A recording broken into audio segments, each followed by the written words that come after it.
well, first of all, when you started it, was it part of a larger marketing plan in your own mind, or did it just kind of organically happen? Yeah.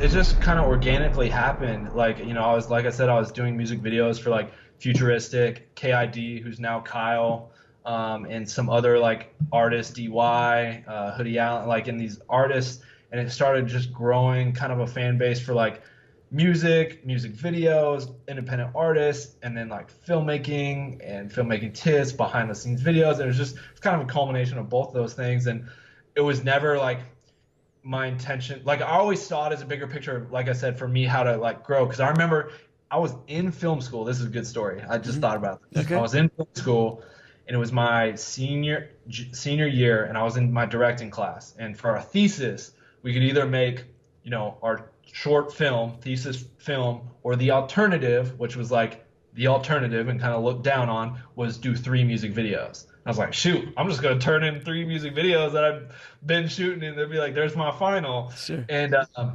but so I was the only one in the class. There was probably like 20 to 25 of us. And you had to like follow over the course of 2 semesters, this outline, and you check back in class, and you would have your pre-production packet and all this stuff. And every time it would come to me, my professor in class, in front of everyone, would be like, and now we come to Jake, who we all know is not like, he would like call me out in class. And it was because a couple kids, I wasn't friends with too many people in there, but a few people, and they'd come up to me like, bro, we know what you're doing. Like, keep doing you. Like, don't worry about him. But that's insane. He called me into his office hours one time, and he told me straight to my face, he was like, I could fail you. And it was just like, basically, he said this too. He said, your music, I could send your music videos to 5 directors I know right now, and they would all say it sucks. And I just remember saying, said that, I promise you. And I remember sitting on the opposite side of the desk going, like, and this was right at the time I started getting a couple 100,000 views on like videos and stuff. Right. And I was like, I know I'm not where I'm at or could be, but I don't suck, and they don't suck. Otherwise, I wouldn't have. I kind of got a little bit of a too, like, good, as I wouldn't have hundreds of thousands of views on my YouTube channel. And he had this like moment of like, oh, what? Like, and then he got right back into his, shtick of whatever, and I need to follow his plan, or I'm never gonna go anywhere with music videos. That's what he said. I would never go anywhere with music videos. Because neither David Fincher, Michael Bay, Antoine Fuqua, Spike Jonze, none of those guys did any well. None of those guys. And so it's just like I continued doing my thing, and I was just like, this is kind of my way in. I see it working, because right at the time, Mac Miller was kind of he was really blowing up on YouTube, and Rex Arrow, who was doing his videos, was as well. And so I just saw the potential. I saw where it could go. And it just kind of, ended up senior thesis, turning in 3 music videos. He ended up apologizing to me on the spot there, and was just like, these turned out great.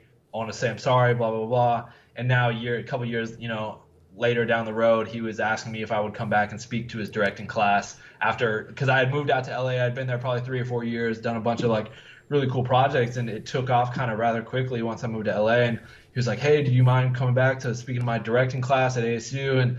And now, like, I remember last year he messaged me a link to his new like film that he had just shot and asked me to watch it and give him feedback.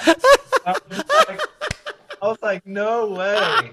And I didn't respond. I didn't respond to his message. Facebook will tell you if you've seen the message or whatever. Yeah. It's, my student's too good to respond back to me now, or my former student.